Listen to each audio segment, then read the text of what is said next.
I heard this one growing up as a kid. Okay, I'm from Newton Falls, and I heard about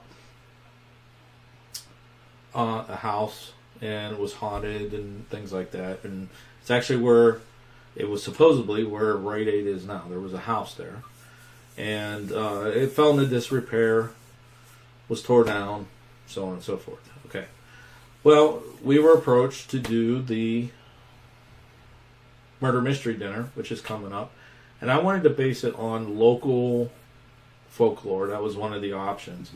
And we did a little research into the ghost house that was there, and found some really interesting stuff, and we actually turned it into the murder mystery dinner that we're having on April 23rd. We're not going to give a lot of it away, okay, because we want you to come to the dinner. Tickets are still on sale, but we're going to give we're going to give you some of that urban legend. Oh, so I'm not going to give them the deets, huh? Well, okay. You can if you want, but I don't want them. Even if they heard the story of it, they're not going to see how we put a little twist on it. True. To make it a murder mystery dinner. See, when I started dating this guy, we went on a date to. I don't know where she's going with this, so I'm listening intently. We went on a date to a ghost walk in the local area. And I heard this story at the ghost walk. But at the ghost walk, they sort of insinuated that it was not in Newton Falls, that it was actually in Warren. And when I heard you talking about this, I'm like, oh, wasn't that in Warren? I think we've heard this story before. And so we looked into it a little bit, because a lot of the things turned out to be very similar. A lot of the stories seem to be kind of one and the same. So do you want me to tell what the urban legend, like set it up what the legend is, and then you could tell some of the details?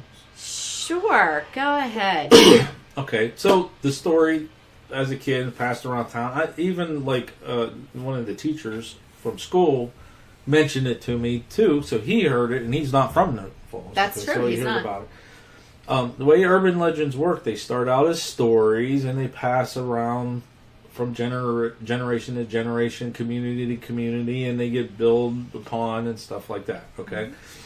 Well, the urban legend was about Dr. Dubois.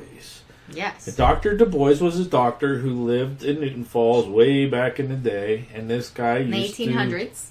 This guy used to do weird experiments and stuff like that in that house that I'm talking about that got tore down, where Rite Aid is. Okay, a lot of people in Newton Falls believe that is the house.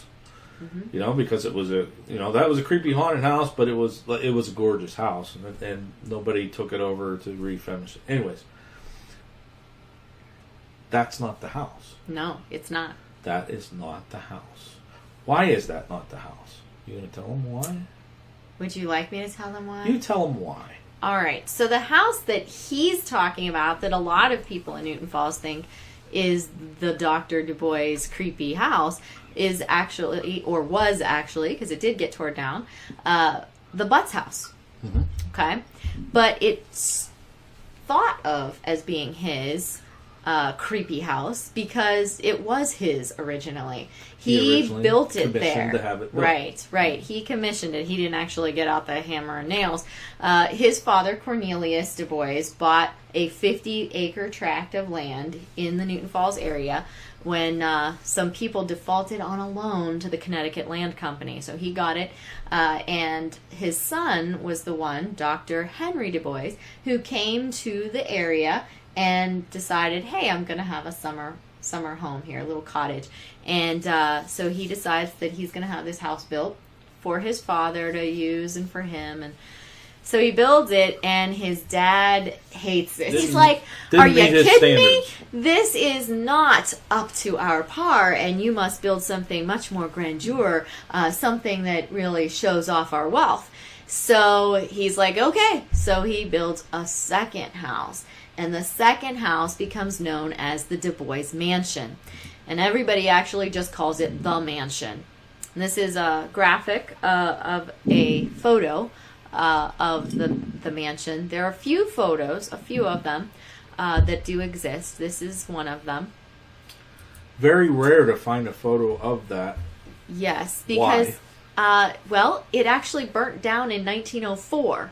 And remember, photography was not a huge thing back in the day, so there wouldn't have been a lot of pictures of many things. And, 1904, you do have some pictures being taken, and really the only ones that we can actually get our hands on are pretty much ones of the fire. So when it was burning down. So, yeah. But the legend here, the creepy urban legend about this doctor doing weird things actually was in the second house, which is the mansion. And why? Why? What did they find in this second? He required some really specific things in the building process. He wanted walls really, really incredibly thick, and he, had to have certain little special rooms upstairs in the attic that had no windows and no way to get out from the inside. The handles were, only able to be opened from the outside. Yeah, so there were a whole bunch of those, and that was kind of weird. And then there is the basement.